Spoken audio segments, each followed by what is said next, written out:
प्रकाश वर्मा आप सभी का पुनः स्वागत करता हूँ 27 नक्षत्रम में।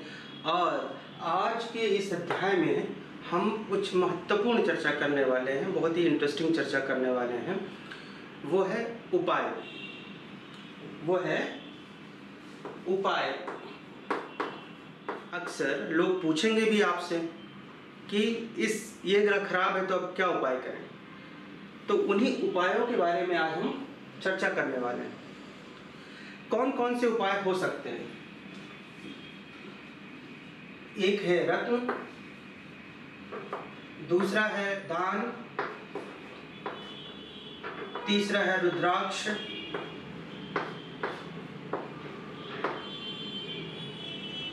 रत्न हो गया, दान हो गया, रुद्राक्ष हो गया, और एक है मंत्र। एक और भी आता है यंत्र। कौन सा रत्न किसको धारण कराएं? ये एक बहुत बढ़िया सवाल है। ऐसा तो नहीं है कि कुंडली में किसी भी ग्रह का रत्न हम किसी को भी धारण करा दें, ऐसा नहीं है। तो कौन सा रत्न किसको धारण कराना है? सबसे पहले तो ये जान ले, जो भी ग्रह अच्छा है उसी का रत्न धारण कराना है। मतलब जो ग्रह अच्छे भावों का स्वामी है, अच्छी जगह बैठा हुआ है, उसी ग्रह का ही आपको रत्न धारण कराना है। और वो ग्रह कमजोर होना चाहिए। जैसे डिग्री में उसकी डिग्री 0, 1, 2, 3, 5 इस तरह की डिग्रियां आ रही हैं। 15 के आसपास नहीं है। जो 15 डिग्री के आसपास है तो उसका रत्न धारण कराने की आवश्यकता नहीं है। लेकिन अगर 0 से लेके 5, 6, 7, 8 इस तरह डिग्रियां हैं, कम है डिग्रियां, या फिर 25, 26, 27, 28, 29, 30 इस तरह की डिग्रियां हैं, तो वहां पे रत्न आप धारण करा सकते हैं। तो पहला क्या है कि पहला अच्छे भाव का स्वामी हो। अच्छे भाव का स्वामी होना चाहिए। ये हम रत्न के लिए बात कर रहे हैं। अच्छे भाव का स्वामी होना चाहिए वह ग्रह। दूसरा, अच्छी जगह बैठा हो। तीसरा, 6, 8, 12 भाव में ना हो। चौथा, 6, 8, 12 भाव का स्वामी ना हो। अच्छे भाव का स्वामी हो, अच्छी जगह बैठा हो, 6, 8, 12 भाव में ना हो, 6, 8, 12 भाव का स्वामी ना हो। कई बार ऐसा होता है कि एक ग्रह 6, 8, 12 भाव का भी स्वामी है और किसी अन्य भाव का भी स्वामी है। तो उस स्थिति में उसका रत्न धारण नहीं करना है, क्योंकि उसका संबंध 6, 8, 12 से बन रहा है। ये कंफ्यूजन आएगा, तो ध्यान रखें। कोई भी ग्रह है जिसकी 2 राशियां हैं, एक राशि 6, 8, 12 में है, दूसरी राशि कहीं अन्य जगह है, तो उसका रत्न धारण नहीं करना है। ये एक सामान्य सा सूत्र है। हालांकि अन्य लोगों के अन्य मत भी हैं। जैसे बहुत से विद्वान दूसरे, तीसरे और 11वें भाव के स्वामी के रत्न धारण नहीं कराते। दूसरे, तीसरे, 11वें भाव के स्वामी के रत्न धारण नहीं कराते। बहुत से विद्वान 4, 7वें और 10वें भाव के रत्न भी धारण नहीं कराते। लेकिन मेरे हिसाब से ये ज़्यादा उचित है कि अच्छे भाव का स्वामी हो वह ग्रह, अच्छी जगह बैठा हो, 6, 8, 12 भाव में ना हो, 6, 8, 12 भाव का स्वामी हो, 6, 8, 12 भाव का स्वामी ना हो, 6, 8, 12 भाव में ना बैठा हो, ठीक है, और अच्छी जगह बैठा हो, अच्छे भाव का स्वामी हो, नीच का ना हो।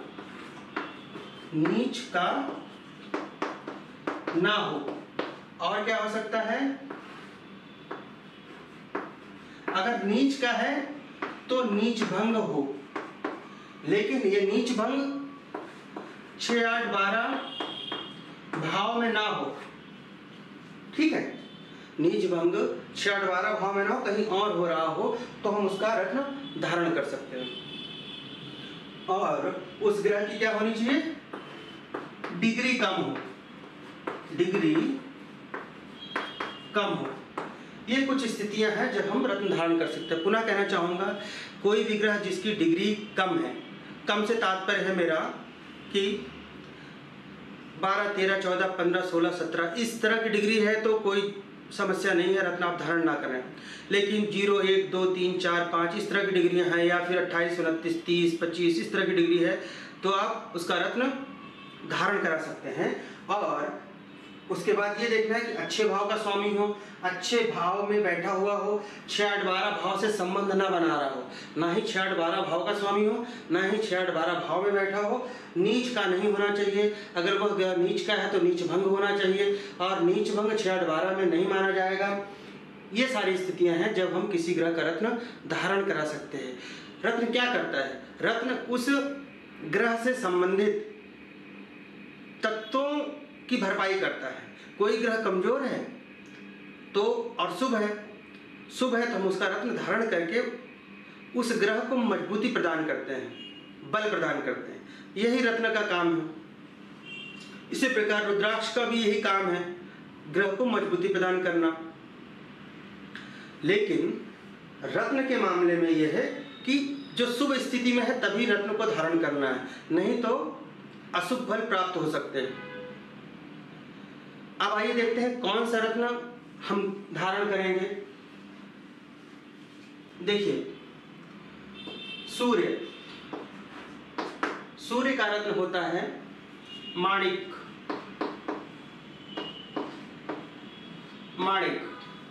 सूर्य का रत्न होता है माणिक, और इसको धारण करना है अनामिका फिंगर में, अनामिका उंगली में। कौन सी उंगली है? Ring finger. ये होती है अनामिका उंगली। इस पे धारण करना है। किस धातु में धारण करना है? इसको आप सोने में, तांबे में, पीतल में धारण कर सकते हैं। फिर आता है चंद्र यानी चंद्रमा। इसके लिए हम धारण करते हैं मोती। इसको कनिष्ठिका उंगली में धारण करते हैं। कनिष्ठिका उंगली जो सबसे छोटी उंगली होती है, सबसे छोटी उंगली इसमें धारण करना है। किसमें धारण कर सकते हैं? इसको हम चांदी में धारण करना है। मोती को हम अनामिका में भी धारण कर सकते हैं। इसको हम अनामिका उंगली में भी धारण कर सकते हैं, अर्थात रिंग फिंगर में धारण कर सकते हैं। अगर सूर्य हमारे अच्छी स्थिति में नहीं है लेकिन चंद्रमा अच्छी स्थिति में है, तो हम वहां पर सूर्य के अशुभ प्रभाव को कम करने के लिए हम मोती को धारण कर सकते हैं रिंग फिंगर अर्थात अनामिका उंगली में। अदरवाइज कनिष्ठिका उंगली में धारण करना है, चांदी में। फिर बात करते हैं हम मंगल ग्रह की। इसके लिए मूंगा, कोरल बोलते हैं, मूंगा धारण करना है। किस उंगली में धारण करना है? इसको भी हमें अनामिका उंगली में अर्थात रिंग फिंगर में ही धारण करना है। किस धातु में धारण करना है? इसको आप सोने में धारण कर सकते हैं, तांबे में धारण कर सकते हैं। ठीक है। अब आते हैं बुध की बात करते हैं। बुध, इसके लिए हम पन्ना धारण करते हैं। पन्ना, एमराल्ड बोलते हैं इसको। तो एमराल्ड या पन्ना ये बुध ग्रह का रत्न है। इसको हम धारण करते हैं कनिष्ठिका उंगली में, सबसे छोटी उंगली जो होती है कनिष्ठिका में धारण करते हैं। और इसको त्रिधातु में धारण करते हैं। त्रिधातु में धारण करते हैं। त्रिधातु 3 धातुएं, सोना, चांदी और तांबा, ये 3 चीजें मिक्स होती हैं, वो त्रिधातु है। कुछ लोग इसको चांदी में भी धारण करने की सलाह देते हैं। बात करते हैं हम गुरु ग्रह की। इनके रत्न है पुखराज, येलो सैफायर या पीला पुखराज। तो गुरु के लिए पुखराज धारण करते हैं हम, पीला पुखराज, और ये हम तर्जनी उंगली में धारण करते हैं, तर्जनी उंगली में, इंडेक्स फिंगर में।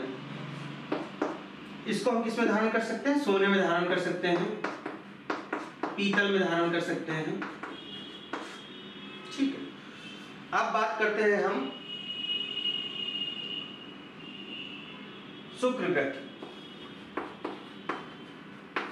शुक्र ग्रह के लिए हीरा या फिर व्हाइट टोपाज, व्हाइट टोपाज या फिर ओपल, इनमें से कोई भी धारण कर सकते हैं।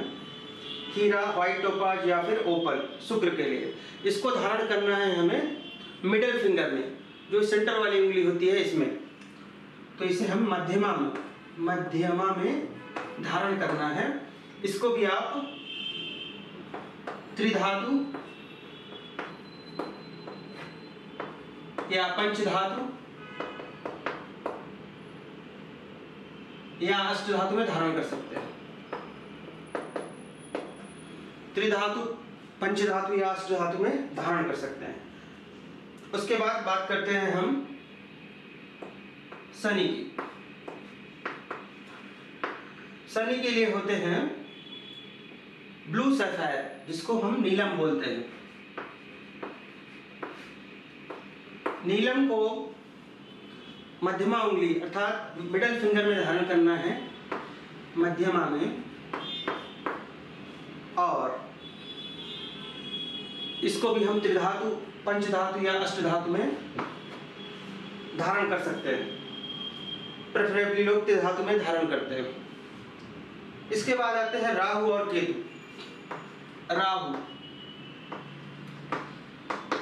राहु के लिए गोमेद होता है,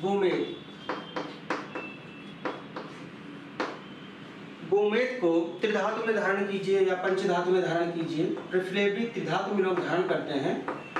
इसको किस उंगली में पहनते हैं? मध्यमा में, फिर बात करते हैं केतु की। केतु के लिए लहसुनिया धारण करते हैं, और इसको कनिष्ठिका या हम जो बोलते हैं लिटिल फिंगर, उसमें धारण करते हैं, कनिष्ठिका। इसको भी त्रिधातु में धारण कर सकते हैं, त्रिधातु में धारण करते हैं इसको। तो इस प्रकार हमने देखा सूर्य से लेके सूर्य, चंद्र, मंगल, बुध, गुरु, शुक्र, शनि, राहु, केतु, कौन कौन से इनके रत्न हैं, किस उंगली में धारण करना है और किस धातु में धारण करना है। कृपया इसको नोट डाउन कर ले, बहुत ही महत्वपूर्ण है जी। अब इसको रब करूंगा ताकि आगे आपको कुछ बता सकूं जी। तो ये सारे रत्न रहे। इसके बाद उपरत्न भी आते हैं ढेर सारे, लेकिन उपरत्न उतना असर नहीं दिखाते हैं, इसलिए हम उनकी चर्चा नहीं करेंगे। ये मेन रत्न हैं, वो धारण कर सकते हैं। डायमंड यानी हीरा, वो शुक्र का रत्न है, लेकिन वो इतना महंगा होता है, इसीलिए मैंने व्हाइट टोपाज या ओपल के लिए आपको सजेस्ट किया है। आप इंडेक्स फिंगर में भी शुक्र के रत्न धारण कर सकते हैं, लेकिन ये तभी धारण करना है जब हम पुखराज ना पहने हो।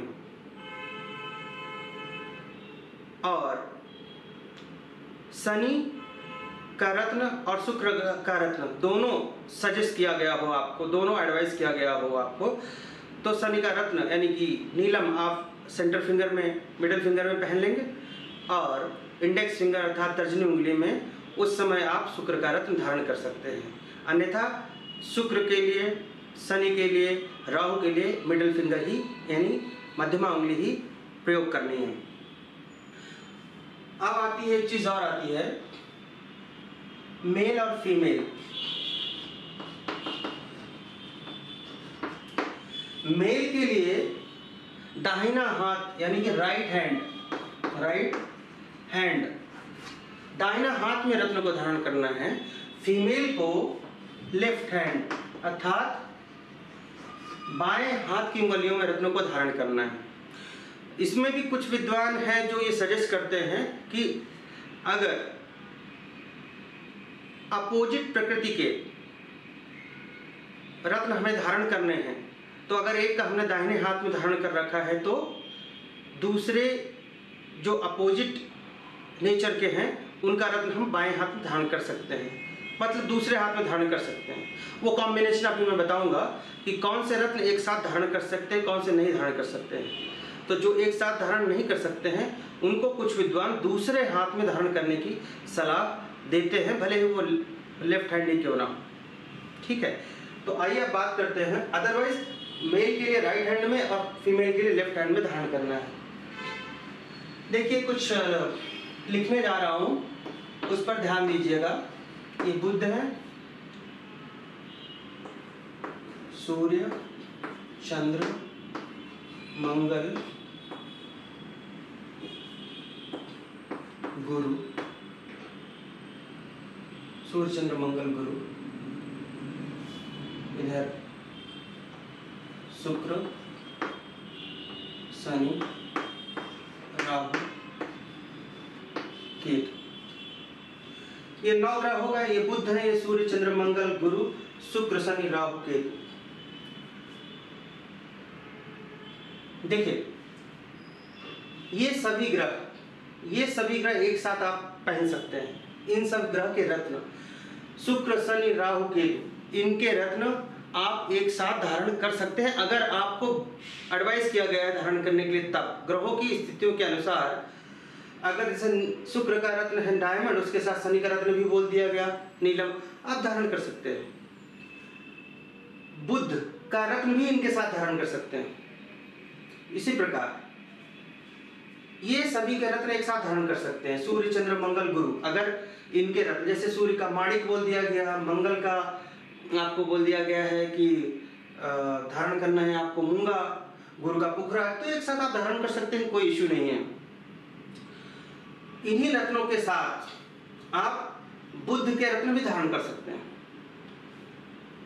इन रत्नों के साथ बुध के रत्न धारण कर सकते हैं। इसी प्रकार इन रत्नों के साथ भी बुध के रत्न धारण कर सकते हैं। लेकिन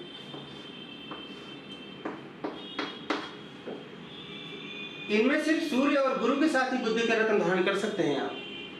चंद्रमा और मंगल के साथ बुध के रत्न धारण नहीं कर सकते हैं, ये याद रखना है आपको।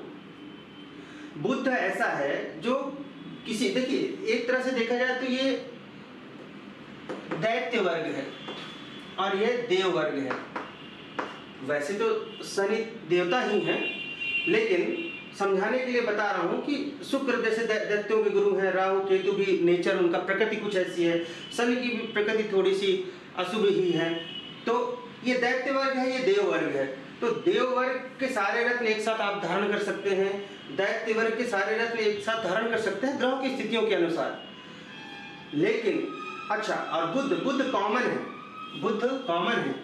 इसके रत्न चाहे आप इसके साथ धारण कर लें, अर्थात पन्ना को आप डायमंड के साथ धारण कर लें, पन्ना को आप नीलम के साथ या गोमेद के साथ या लहसुनिया के साथ धारण कर लें, या फिर पन्ना को आप माणिक के साथ धारण कर लें, कोई इश्यू नहीं है। लेकिन चंद्रमा और मंगल के रत्न अर्थात मूंगा और मोती, इनमें से कोई भी रत्न आपने पहन रखा है उसके साथ आप बुध का रत्न धारण नहीं कर सकते।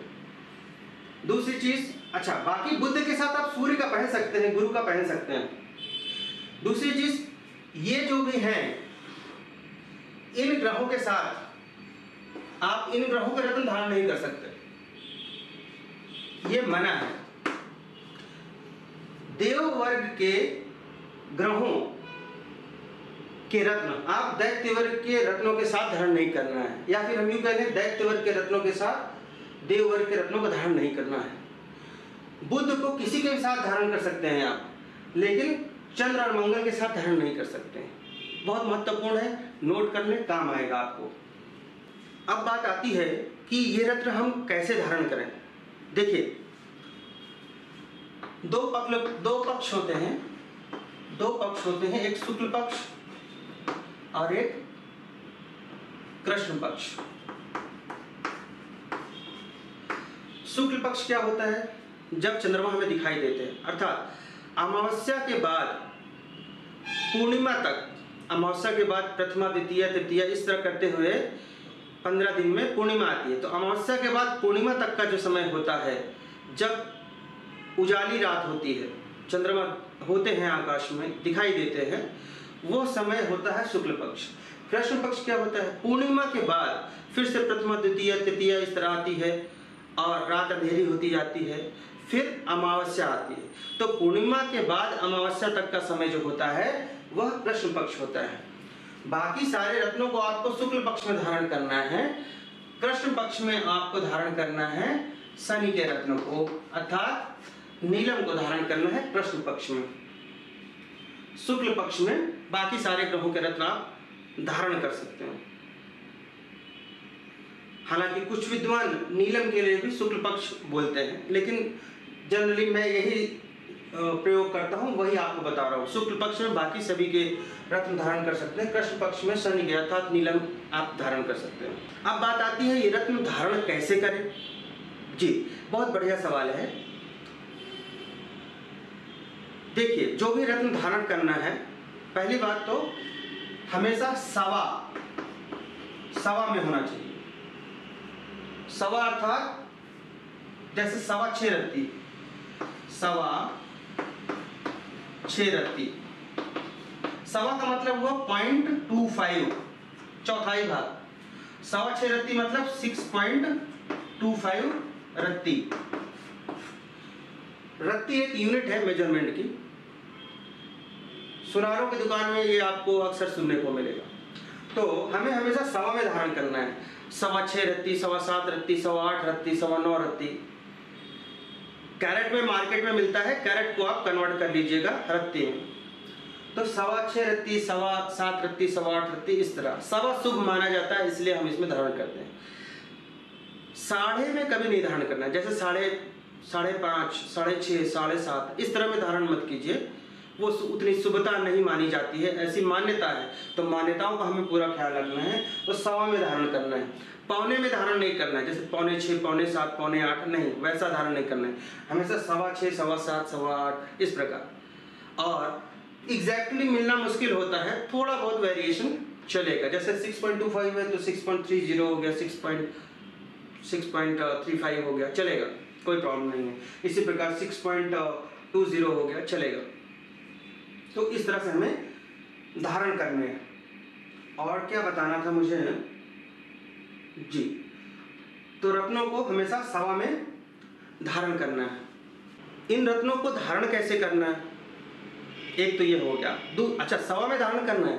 अब हम कैसे डिसाइड करेंगे कि 6.25 या 7.25 कैसा रहे? देखिए, जो मैं प्रयोग करता हूँ वो बताता हूँ। किसी व्यक्ति का जितना वजन है, उसका 10वां हिस्सा में सवा लगा दीजिए। किसी व्यक्ति का वजन अगर 100 किलो है तो उसका 10वां हिस्सा हुआ, मतलब 10 से भाग दिया हमने, कितना आया? 10 आया। तो 10 आया तो हम इसको 10.25 रत्ती अर्थात 10.25 रत्ती का रत्न पहनने के लिए रेकमेंड करेंगे। रत्न कोई सा भी हो। किसी व्यक्ति का वजन अगर 60 किलो है तो इसका 10वां हिस्सा कितना हुआ? 6 हुआ। तो हम इसको 6.25 रत्ती का रत्न पहनने के लिए बोलेंगे। अन्य विद्वानों के अलग अलग मत हैं। कुछ विद्वान ये बोलते हैं कि कोई दिक्कत नहीं है, आप 6.25 वाले को जिसको हम बोल रहे हैं उसको आप 8.25 पहनाओ, 9.25 पहनाओ, कोई फर्क नहीं पड़ता। लेकिन मैं यही मानता हूँ, कई अच्छी पुस्तकों में मुझे यही चीज़ें मिली हैं, मैंने भी जहाँ से चीज़ें सीखी हैं वहाँ मुझे यही बताया गया है, वही चीज़ें मैं आपको बता रहा हूँ। व्यक्ति के वजन का 10वां हिस्सा में सवा लगा देना है। जैसे 60 किलो था तो 10वां हिस्सा 6 आया तो 6.25 रत्ती हम बोल देंगे। उसके बाद कुछ रत्न बहुत महंगे हैं, डायमंड, तो आप इतने रत्न इतना महंगा नहीं ले सकते हैं। तो फिर वो अलग कंडीशन हो जाती है। वो लाखों रुपए के रत्न आते हैं, डायमंड, हीरा, तो वहाँ पे हम इतनी रत्ती का पहनाएंगे तो बहुत महंगा पड़ेगा। तो वहाँ पर अपनी सुविधा के अनुसार जितना आप कर सकते हैं उतना पहन सकते हैं। अब मैंने ये बता दिया कि कितनी रत्ती का पहनना है, ये भी बता दिया किस पक्ष में पहनना है। अब इसको पहनना कब है जी, और कैसे पहनना है। देखिए, शनि के अलावा बाकी सभी शुक्ल पक्ष में पहनने हैं। शनि का रत्न नीलम या कोई अन्य रत्न वो हमें कृष्ण पक्ष में पहनना है। प्रत्येक दिन पंचांग उठा के भी देख सकते हैं। प्रत्येक दिन जब सूर्योदय होता है उससे 1 घंटे के अंदर उस दिन का होरा होता है। जैसे सोमवार है तो जो सूर्योदय से पहला घंटा होगा वो सूर्य का होरा होगा। होरा मतलब घंटा। होरा इज नथिंग बट, होरा से आवर बना है, आवर, घंटा, HOUR, ठीक है, आवर, यही हो रहा है, ठीक है। तो घंटा, पहला घंटा, सूर्योदय के बाद जो पहला घंटा है वो उस दिन का होता है, उस दिन का होरा होता है। उसके बाद होरा बदलते रहते हैं अगले ग्रह की। तो जो भी रत्न धारण करना है, जैसे कि आपको चांदी, ये मोती धारण करना है, चंद्रमा का रत्न मोती धारण करना है, तो मोती किसका रत्न है? चंद्रमा का। तो चंद्र वाले दिन अर्थात सोमवार को सूर्योदय के समय जो पहला घंटा है उसमें आपको मोती धारण करना है। आपको सूर्य का रत्न धारण करना है, माणिक, तो शुक्ल पक्ष के किसी भी रविवार को जो पहला घंटा है उसमें धारण करना है। इसी प्रकार आपको धारण करना है, मान लिया हीरा धारण करना है, शुक्ल पक्ष के शुक्रवार को जो पहला घंटा सुबह है सूर्योदय के बाद, तब आप उस रत्न को धारण कर सकते हैं। नीलम है तो शुक्ल पक्ष के, क्षमा करें, नीलम है तो कृष्ण पक्ष के शनिवार को, क्योंकि शनिवार शनिदेव का है, तो कृष्ण पक्ष के शनिवार को जो पहला घंटा है सुबह सूर्योदय के बाद का, तब धारण करें, या फिर संध्या काल में धारण करें। संध्या काल में धारण करें। आप अगर पंचांग उठा के देखेंगे तो संध्या काल में भी शनि का होरा होगा। ये होरा इन्हीं जो भी ग्रह हैं इनके होरा बार बार रिपीट होते हैं, ठीक है। तो इनका शाम को भी इन्हीं ग्रहों का होरा होगा, दिन में कई बार इनके होरा आते हैं। तो आपको उस हिसाब से देखना है कि जब भी शाम को शनि का होरा है, शनिवार के दिन, कृष्ण पक्ष के शनिवार को शाम को जब शनि का होरा है उस समय आपको धारण करना है, या फिर सुबह ही शनि के होरा में आप इसको धारण कर सकते हैं कृष्ण पक्ष में। तो इस प्रकार से ये विधि है। अब इसके अलावा क्या करना है, आप चाहें तो और अच्छी तरह देखना चाहते हैं तो पंचांग उठा लीजिए, आप उसमें चौघड़िया मुहूर्त देख लीजिए। चौघड़िया मुहूर्त होता दिया हुआ होता है उसमें, शुभ लाभ अमृत काल इत्यादि। तो शुभ लाभ अमृत चर, शुभ लाभ अमृत चर, इन चौघड़ियों में आप धारण कर सकते हैं आप। और अच्छा यही होगा कि उस दिन का होरा उस समय पड़ रहा हो तो और अच्छी बात है, ठीक है। तो इस प्रकार से शुभ मुहूर्त आप देख सकते हैं। अदरवाइज आप, जैसा मैंने बताया कि हर दिन का जो पहला घंटा होता है उस दिन का होता है, तो उस होरा में सूर्योदय के बाद जो पहला घंटा है उसमें आपको धारण कर सकते हैं। इसके बाद अब कौन सी विधि से धारण करना है, तो देखिए, आप 3 कटोरियां ले लीजिए। पहले में गंगा जल या शुद्ध जल रखिए, दूसरे में कच्चा दूध, हो सके तो गाय का दूध रखिए, तीसरे में फिर गंगा जल या शुद्ध जल रख लीजिए। मतलब 2 कटोरियों में जल है, एक में दूध है, कच्चा दूध है, हो सके तो गाय का दूध। तो नहा धो के सुबह सुबह, जो मैंने बोला कि सूर्योदय के बाद 1 घंटा वाला समय है, उसमें नहा धो के भगवान को जो धूप बत्ती करनी है वो आप कर दीजिए और एक दीपक जला दीजिए। जो रत्न है उसकी अंगूठी आप पहले से ही बनवा के रखें। उस रत्न को पहले आप गंगा जल या जल वाले कटोरी में डालिए, उंगलियों से थोड़ा रब कीजिए, उनको साफ कीजिए। उसके बाद उसको कच्चे दूध वाली कटोरी में डालिए, फिर वैसे ही साफ कीजिए कुछ देर, कुछ सेकंड्स, जो भी जैसा आप उचित समझें। उसके बाद उसको फिर से जो तीसरी कटोरी है जिसमें जल रखा है उसमें उसको साफ कीजिए। फिर किसी अच्छे कपड़े से इसको पोंछ लीजिए। इसके बाद इसको धूप और दीप दिखा दीजिए। फिर भगवान से प्रार्थना कीजिए कि मैं जिस उद्देश्य से ये धारण कर रहा हूं वह उद्देश्य मेरा पूर्ण कर। जैसे कि जिस ग्रह का रत्न है, सूर्य है, तो आप उनसे कहें कि हे सूर्य देवता, मैं अपना नाम लीजिए, मैं XYZ पुत्र श्री, अपने पिताजी का नाम लीजिए। अपना गोत्र आपको पता है तो अपने गोत्र का भी नाम ले लीजिए। मैं सो एंड सो पिता श्री गोत्र सो एंड सो। तो मैं, मेरे पिताजी का नाम, मेरा गोत्र का नाम, मैं जिस उद्देश्य से यह रत्न धारण कर रहा हूँ मेरा वह उद्देश्य पूर्ण करें, शुभता लाएं, मेरे ग्रह दोष को दूर करें। इतना बोल के एक संकल्प हुआ। आप बाएं हाथ में अंगूठी ले लीजिए और दाहिने हाथ में रुद्राक्ष की माला से, या फिर जैसा आपको उचित रहे आप उंगलियों पे भी कर सकते हैं, 108 बार इनके बीज मंत्र का जाप करना है। जो रत्न है जिस ग्रह के, उनके बीज मंत्र का जाप। जैसे अगर सूर्य के रत्न है माणिक, तो आप सूर्य के बीज मंत्र का जाप कीजिए, ओम घृण सूर्याय नमः। इसको 108 बार जाप कीजिए। उसके बाद फिर से प्रणाम कीजिए और अपनी उंगली में धारण कर लीजिए। तो यह विधि, किसी भी रत्न को धारण करने में यही विधि अपनानी है। बीज मंत्र उसी रत्न का बोलना है, जपना है जिस रत्न को आप धारण कर रहे हो। संकल्प उसी तरह लेके कीजिए। नाम, पिता का नाम, गोत्र, और उसके बाद जो मैंने बोला आप अपने हिसाब से जो उचित हो वैसा भी बोल सकते हैं, कोई हार्ड एंड फास्ट रूल नहीं है। तो इस प्रकार से आप धारण कर लीजिए रत्न को। तो रत्न कैसे धारण करना है, कौन सा रत्न धारण करना है, ये चीजें मैंने आपको अभी बताई।